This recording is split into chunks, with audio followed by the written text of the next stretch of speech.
Well, I'm going to introduce myself first, and then H can introduce themselves, and then I'll get started. We're going to tag team this, actually.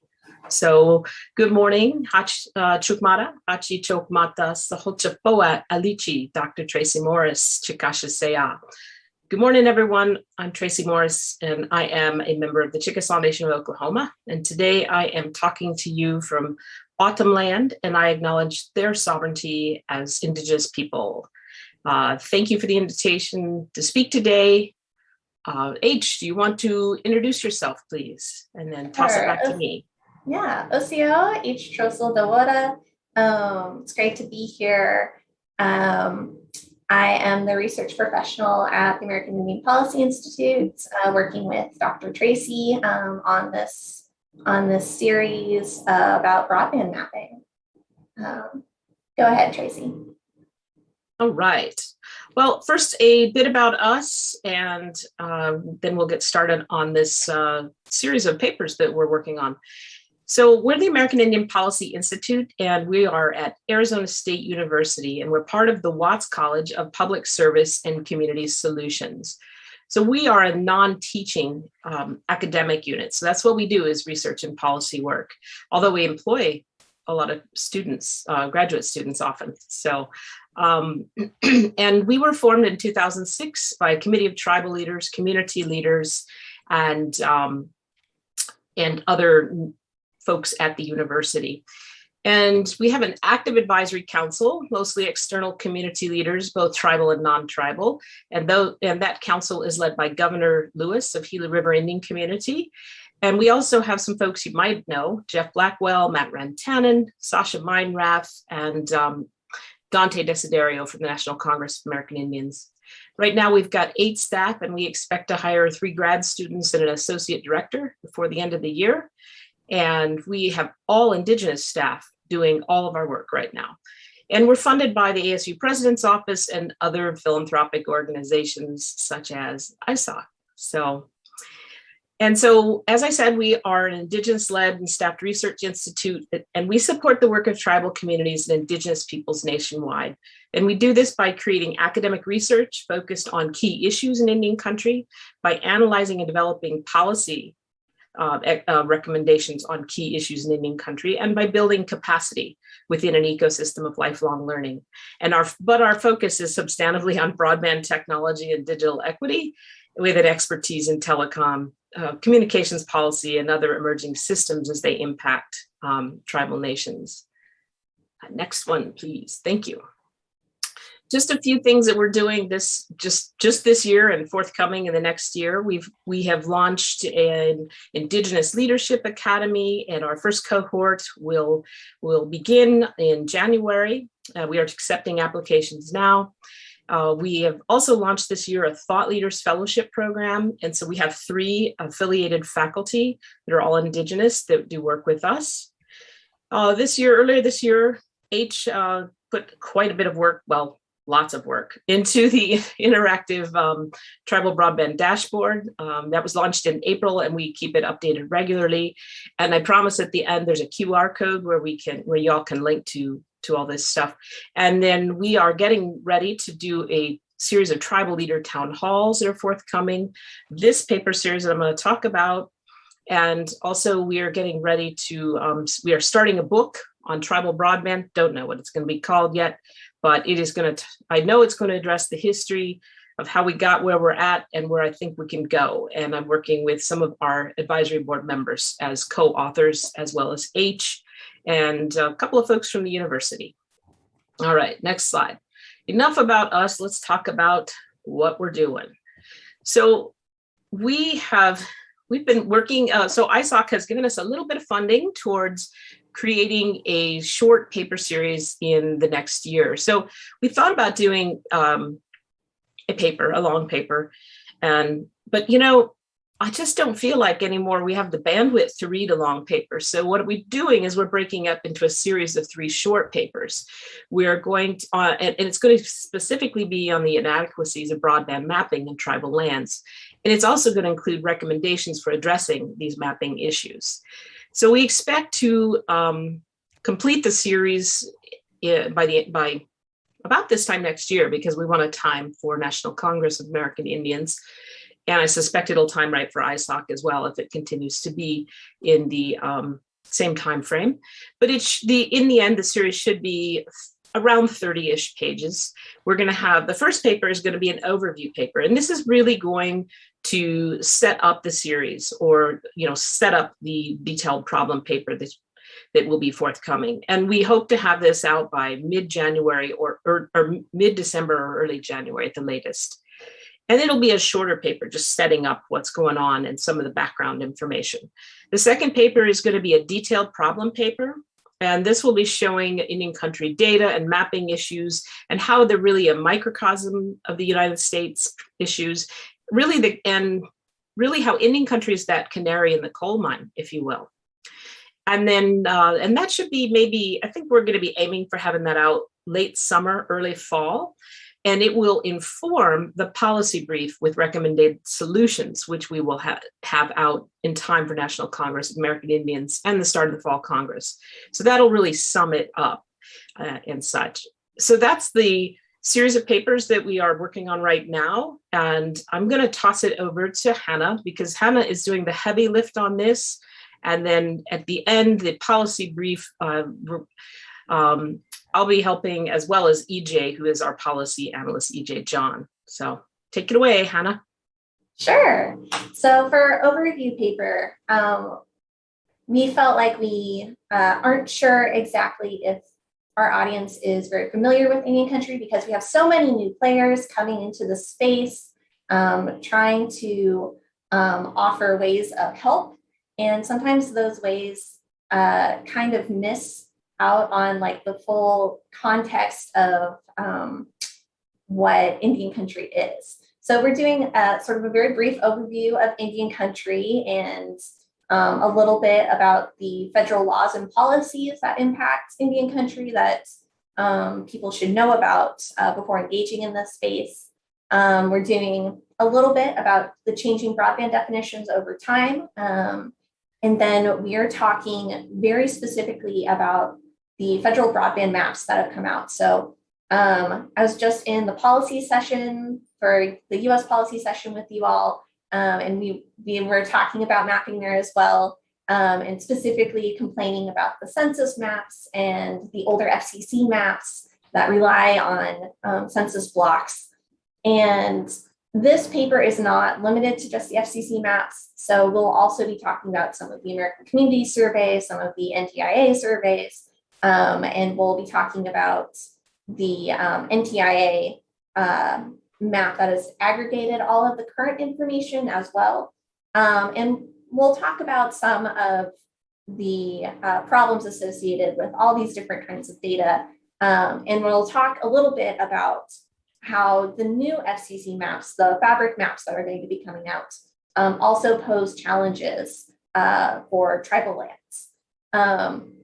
And then we will talk a little bit about Indigenous data sovereignty and how the principles of Indigenous data sovereignty can be used to better improve those kinds of maps. So that gets back to what we were talking about self-certifying broadband on particular lands for federal funding, making sure that that is part of everything going forward. So one of the things that we wanted to also do with this paper is highlight that Indigenous peoples have always had like a long tradition of mapping, and that the ways that we can improve broadband mapping is just a further extension of that past. So it definitely brings up the different ways that we like parcel out our lands, as well as the different ways that we determine what areas of our community need service. And then we are going to dive into that detailed report, how Dr. Traci referred to it as the canary in the coal mine. The fact is the federal data has problems for not just tribal lands, but also the non-tribal rural and urban areas. We saw that with the Rural Digital Opportunity Fund, RDOF, giving out funding for high cost areas that were actually, urban areas or airports. And it's just, the federal data has so many limitations to it. And we need to rethink how it is all collected. And even the new FCC fabric maps are not going to fully answer those issues. Fabric maps, if folks are not familiar, are usually location-based. And so it's about the specific structures on a particular land, if that structure has access or not. But we know that not all structures are habitable homes. And the data for structures and locations in Indian country is not very good either.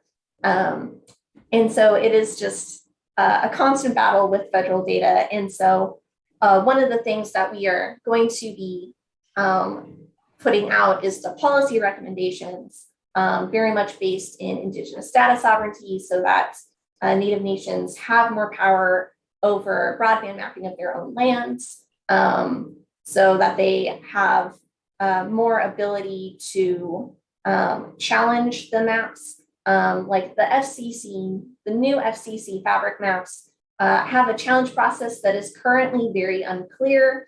It does not necessarily accept speed data as proof, like speed tests as proof that you're not actually getting the service that you subscribe to.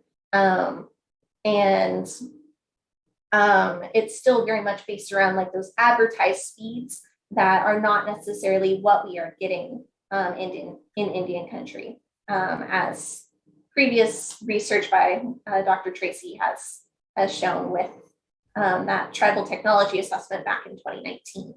So we are, I'm going to really be turning the policy recommendations and such over to Dr. Traci and EJ. I am doing sort of the very intense looking at the federal data, figuring out good examples to show for this report. We don't want it to be, overall more than 30 pages because that is just so much to read.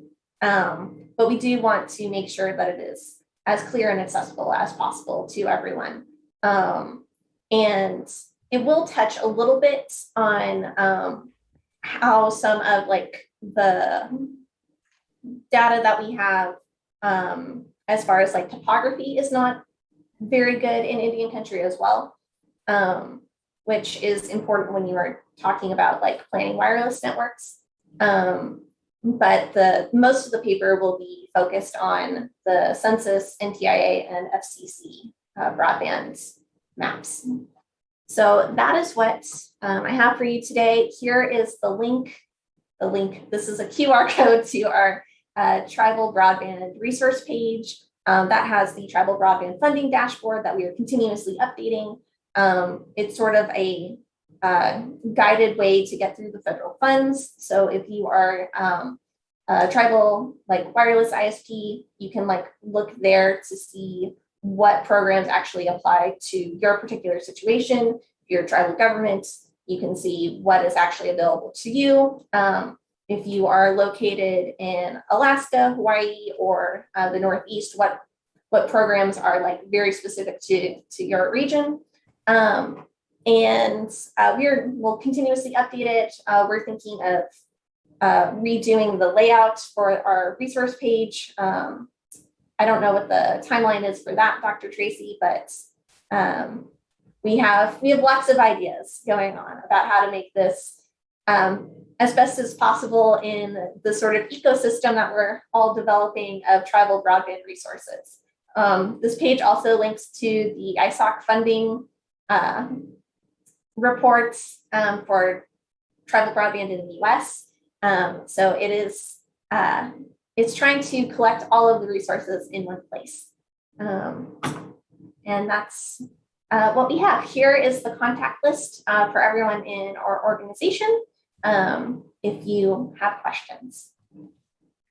I'm going to stop sharing my screen now. that's cool with everyone. No. Thanks, H. Do we have, do you want to do questions? Do we have time for questions? We're up for it, or we can move on. I will follow whatever direction that Mark and the crowd requests. We have time for questions. Okay. Do we have any questions? Yeah. For me, it's early. I'm still nursing the coffee, but. Wide open for questions if anyone has any. Spencer has a comment that the resources are awesome. Thank you. Thank you. I saw one question about if the papers will be public. Yes, they will be public. We will be distributing them widely. We want them in the hands of anyone interested in funding tribal broadband. We want them in the hands of policymakers. We want them in the hands of tribal leaders. We want this to be very widely distributed. Traci, this is Loris. So the FCC is in the process of updating its current broadband maps, and they're planning to use information from fixed and mobile broadband services. Have they reached out? I know that they include tribal governments among their group of entities that they plan to work with. Do you know if they've reached out to tribal governments, and what types of tools are they planning on using to improve the accuracy of existing maps? And, is there any tribal consultation on this process that you know of?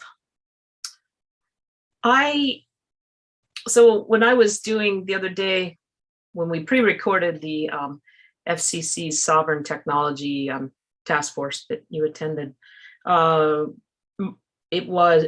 we did talk about it from Department of Commerce. Adam Geisler did mention that they had been doing some consultation with FCC to get specialized maps. Some of that, he didn't elaborate, although he said an announcement would be forthcoming in the next few weeks, but I don't know anything more about that. It sounds like they may have done, it sounds like they're pulling it off Commerce's consultations, but I haven't heard anything about the FCC. But as far as the mapping, H is the expert on mapping, so I'm going to see if they know any more. Yeah, I'm not familiar with the FCC doing consultations specific to these maps. I do know that they have been trying to work more with, work more with tribal governments, but I don't believe that there is like a particular consultation set up specifically to talk about the new fabric maps. I also see some other questions in the chats. Our work is not coordinated with any First Nations projects in Canada, but I have definitely read some of those mapping papers that are coming out of Canada. I think at least one of the authors is on this call. I think Rob is on this call.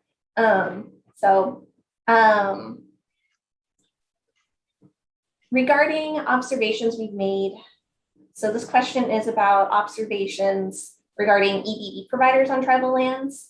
I can speak a little bit to that. Yeah. So, hi, Nicole. How are you? We have, the celebrated win about EBB. We have been working with some folks in trying to get more of the word out about that, but it's just not getting out there. If we get some funding, that we are going to be doing some targeted work, and I'll probably be reaching out to Loris, because I think the only way we're going to get that information out into Indian country is through the radio network. And that's the obvious place for us to go. So I have suggested in a grant app that's pending that we do a series of PSAs, and then when they transition it to whatever I can't remember what the new designation for it is in the bill, we can also update it at that point. But getting it to folks on the ground and to governments has been extremely hard. We don't have those contacts, so we haven't been able to do it. I've also connected the folks working on this with the the network of Indian centers, because those are the folks at the front line of the community or Indian centers, and